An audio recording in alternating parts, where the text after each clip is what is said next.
The pharmaceutical industry is seen by many as being the very worst example of unbridled capitalism wreaking havoc. Here is an industry that makes money from the suffering of others.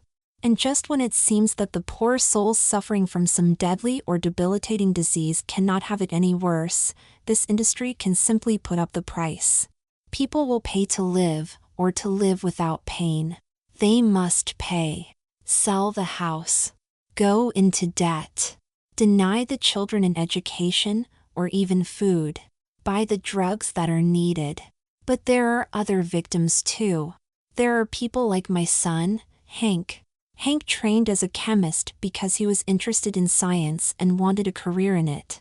He could have gone into industrial chemicals or metallurgy, but instead he chose pharmaceuticals because he felt that he could do some good there. He wanted to do good. Here are the other victims of the pharmaceutical industry. This story is about the death of ideals, or at least one idealist, probably two if you include his friend Max.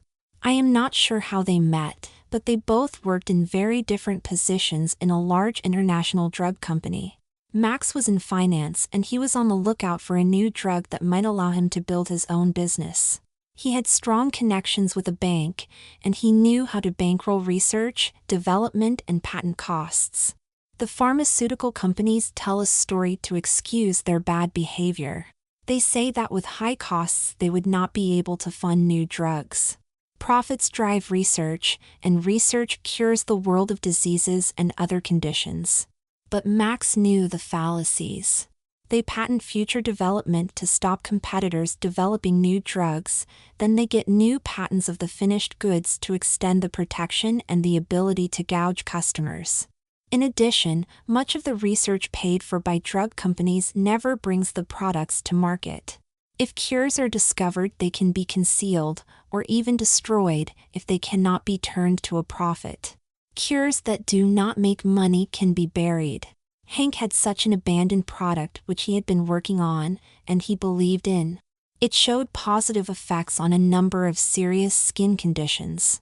Diseases of the skin may sound unimportant, but for many people they can be physically debilitating, and for many more socially debilitating. There is a significant demand for drugs that alleviate the most severe symptoms. Hank knew that Max might be interested. Small variations could allow the drug to escape patent protection. Historical research data had been destroyed under company policy on discontinued projects. Hank was concerned that he would not be accused of theft of intellectual property.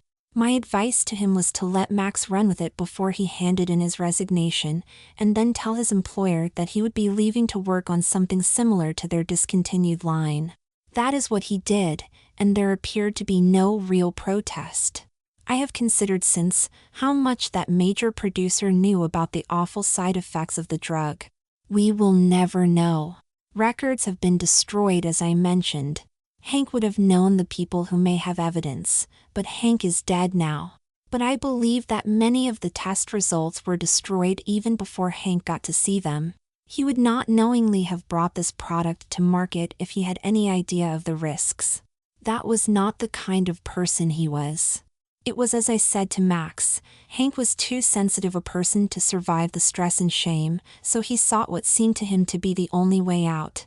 I no longer blame him for that choice. For a long time, I blamed Max. It seemed to me that he was the one who cut the corners to get the drug to market. The fact is that for the vast majority of new drugs, only big pharma with multiple products at each stage in the process have the resources to see out the FDA process in proper fashion. What they did was that, instead of going through their own process, they used a volume of the drug that had been taken from their past employer to spike the much milder drug they had already had approved. That was what caused the side effects. Those effects are well known now. No side effects on men, but in women's sterility in 80% of women and male secondary sex characteristics in 60% of women when the drug was used over time. There is no denying the positive effects of the drug. The awful effects of cirrhosis and rampant eczema were diminished if not eliminated, but the side effects on women were so terrible that the drug was doomed. and with it the business and the fortunes and reputations of Max and Hank. Hank took his own life and left Max to face the anger alone. He had no money to fight. He took the blows with his head hung low. I was grieving so much and blaming him, so I had not 1 ounce of sympathy. But now I understand how hard it was for him. Then he disappeared. I did not hear what had happened to him until I heard the dreadful revenge that had been meted out to him. Those who hated him and sought revenge were a committed bunch, and desperate for a revenge that seemed apartment. The idea was to turn him into what the side effects had made his victims into. He would become a hairy-faced sterile woman. His own drug could not do it, so it would be done with surgery. Apparently, those seeking vengeance included people with the skills to do this to him. Some years after the trials, these people found Max living on the street, now somebody out of the public eye who would not be missed. They threw him into the back of a van and took him to a makeshift operating theater. There they removed his testicles and fashioned a vagina, and they implanted large breasts on his chest. They injected slow-release female hormones into him, but left his beard. He had the body of a hairy woman and the bearded face of a man, just like his female victims. But for those victims their world was turned upside down, whereas he was no longer a part of the world. So rather than let him loose, they kept him and tormented him through the recovery period. Apparently, he begged for one of them to do him in, but none would offer him that satisfaction. Then they offered him to me. It was well known that I held him responsible for the death of my son. The victims they were avenging were not dead. I had the greatest loss. They invited me to take him. They knew the loss that I had suffered, but by then I had come to realize that, through my son Hank, I was partly to blame. For a small price they offered me his pitiful mutilated body. For the price of meeting some of the costs of their work I could do with him what I liked. They were done with him. They brought him to me. I am not sure that I knew what to expect. The last time I saw him was still Max the man, but hollowed out by shame. When Hank had first introduced me to him all those years ago, I liked him smallish but energetic and confident. Then the collapse and Hank's suicide years when I only remember the deeply humiliated young man facing his accusers in court. Now here was a curled-up body, seemingly that of a woman, with Max's head weeping. But in the back of the van I had hired to collect him, he genuinely hoped that this would be the end. He did not have the courage or the fortitude to take his own life, but maybe they would do him that favor. Maybe he said as much. Maybe that persuaded his captors that death was doing him a favor. Perhaps it is the man I am, but I could not do it. Instead, I felt only sadness. Only that morning I had read an article about one of those poor women he had damaged, now restored with hormone treatment, depilation, and even an operation on the voice box. She looked attractive and happy. People had not died. Those who suffered could be repaired. I resolved that Max should have the same opportunity. The very same treatment could be offered to him. And that is how Maxine came into being. For a while a person wandered around my large home in a trance, barely believing that anybody would be capable of such forgiveness. She said that the pain of having every hair ripped from her body was nothing to what she had endured. She welcomed the silence after the throat surgery, which I had done at the same time as some work on her face. I told her that she was now a new person. Max was dead. Those who had sought to punish her could now believe that I had done what they would not do. Maxine to start afresh.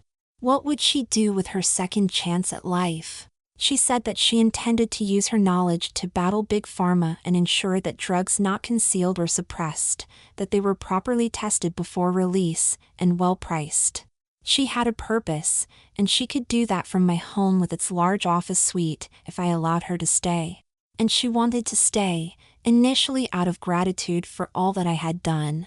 She knew the pain that I had suffered losing my son, and the role that Max played in that, and that added to the obligation. But the more I talked with Maxine, the more I understood how much Max loved Hank, and how much his death meant to him, and so to her. I know that it sounds strange, but I found myself wishing that my son was alive to be a husband to Maxine. It was not unreasonable, because Maxine had taken to her new body and had become totally feminine. I think that starting afresh meant to her leaving everything behind, including any trace of maleness. She took pleasure in dressing in pink frilly clothes. She wanted to be the perfect woman. But Hank was dead. The only man in the house was me. How could I not fall in love with Maxine? Right from the start, to express her gratitude, Maxine behaved a little subserviently, but I took her by her soft hands and I lifted her up.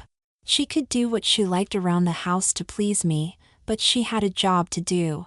She was intelligent and attractive, and in a skirt and tailored jacket and black heels she was a knockout when dressing down the drug lobby. And, without putting too finer point on it, she had a woman's body fully equipped to please a man, and I was pleased.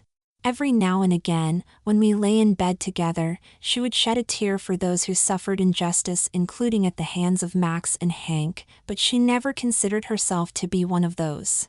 To her, some kind of justice had been done upon her, and it had transformed her into an instrument of justice, fighting the fight. I prefer to think of her as my wife.